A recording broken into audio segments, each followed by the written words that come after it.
All right, so let's talk about growth. Everyone asks me, because this is like the topic du jour. It's what everyone wants to know. It's like, what was the secret? It's like almost as if like, we're the NSA and we've like developed something and like nobody knows, or like, some secret backroom negotiation between us and governments. And it's like none of that shit. We did 3 really obvious brain dead things. And the reality was we lacked enough self-awareness and ego to frankly just continue to do these very simple things over and over and over again, repetitively, monotonously, to a point where every time we used to see things move in one direction or another, we would either keep doing them or stop doing them and not second-guess ourselves. And so I kind of tell people, look, we actually just looked at a lot of data, we measured a lot of stuff, we tested a lot of stuff, and we tried a lot of stuff.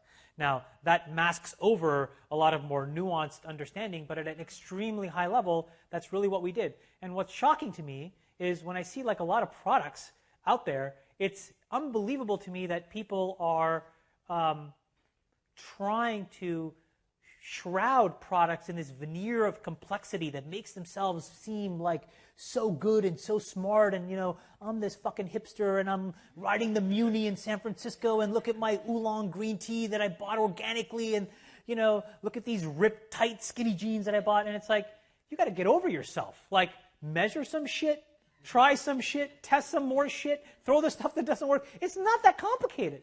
And I see app after app after app, and I get inundated. And when I download it and I try it, I'm like, did you even spend 8 seconds using your own product? It's unbelievable the lack of dogfooding that happens.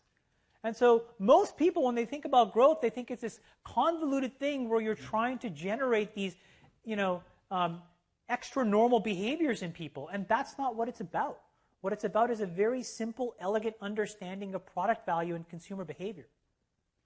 And when you shroud yourself in all the bullshit veneer, and this is the single biggest problem in the Valley today, you will miss the mark. And the problem is we're in this massive long tail where you've had these seminal, huge successes occur, and now you have all these people who have 2 choices, and they're extremely difficult choices. Choice number 1 is you do what you think is right, independent of what the external feedback loop tells you. And choice number 2 is you do what you read about and what you get, credit for and what people tell you is interesting. And that second class of things destroys products. And it destroys people's ability to build something interesting. And it doesn't matter how good you are at your job, if that specific set of values isn't imbued in what you're building, you will fail. And it doesn't matter. And right now, that is the one most important thing that if you're going to leave away with this is just don't believe the hype and the bullshit that we're in right now. How do we do this? We didn't even come up with this framework. A guy worked for me. I'm not going to say who it is because I was literally like 9 times I was going to fire this numbskull. And he came to me and said, Chamath, at eBay, we had this framework. eBay, this is 2007. I'm like, eBay? eBay sucks. What can I learn from eBay? And he said, well, we had this framework we used at eBay. And we tweaked it a little bit. And what I realized was, oh my gosh, there's this massive amount of complexity when expressed in simplicity can be extremely useful. And the tweaks that we made, eBay is a different product, and eBay now is a wonderful company doing really, really well. Who laughed? Come on, it's doing really well. Was we sort of created a framework in which we applied those 3 very simple principles of measuring, testing, and trying things. And we said, okay, the biggest risk that we have is we alienate the people that trust us today and use the product. And when you alienate someone, what happens is it's actually not palatable generally in top-level metrics. But there's just this extremely long tail. So like anecdotally, you can look at companies and, let's like not to pick on HP as an example, but you look at HP. You're signaling me? 10 minutes? I have 10 minutes left? Jesus Christ, okay. And you ask yourself, and I know Meg Whippen, she's actually a really great CEO. So what happened? Well, there's no product innovation right now, and they have to figure out where their growth comes from. Well, when you trace that thing back, well, it's a decision that was made maybe 5 or 6 years ago when it was all about cutting costs and optimizing for short-term revenue. And so you realize, okay, well, that's the long tail. That's how long it takes these things to manifest. Similarly, my biggest fear was we spam our users and we trick them, and it will alienate these people. You won't see it today, but you'll see it in 3 years from now or 4 years from now. And it accelerates when you compound that with a competitor who actually builds a better product that doesn't alienate people. So the most important thing that we did against our framework was I teased out virality and said, you cannot do it. Don't talk about it. Don't touch it. I don't want you to give me any product plans that revolve around this idea of virality. I don't want to hear it. What I want to hear about is the 3 most difficult and hard problems that any consumer product has to deal with. How do you get people in the front door? How do you get them to an aha moment as quickly as possible? And then how do you deliver core product value as often as possible? And after all of that is said and done, only then can you propose to me how you are going to get people to get more people.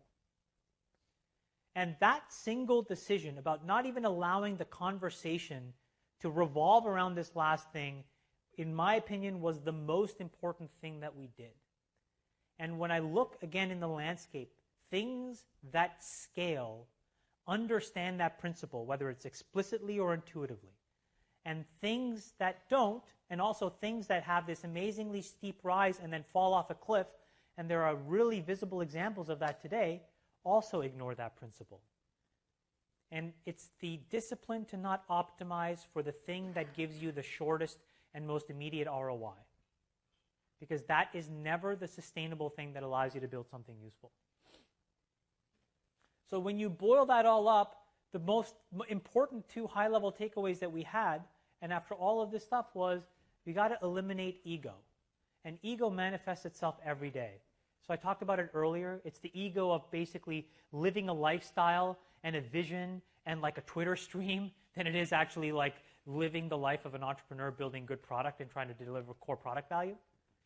That takes ego, meaning you have to be comfortable not being rewarded in the short term. And then the second is to invalidate all the lore. In any given product, there's always people who strut around the office like, you know, I have this gut feeling. It's all about gut feeling. And most people with gut feeling are fucking morons. They don't know what they're talking about. They just don't. If we lived on gut feeling, you can look at what happens when you live on gut feeling. Look at the financial markets. Look at how government works. Look at how all of these industries that are completely broken. Gut feel is not useful because most people can't predict correctly. We know this. So one of the most important things that we did was just invalidate all of the lore. As much as we didn't do stuff, all we did was disprove all of the random anecdotal nonsense that filtered around the company. Well, I think it's this, that people are using it because of that, and I want to do this. And it's like, where did you pull that out of? And you know where they pulled it out of. And they just, again, wanted to do it to go back and, reinforce a sense of ego. And a lot of people don't have a culture within a company that allows these 2 things to happen. And if you can't be extremely clinical and extremely unemotionally detached from the thing that you're building, you will make these massive mistakes and things won't grow because you don't understand what's happened. By far the best investment you can make is in yourself. If you invest in yourself, nobody can take it away from you.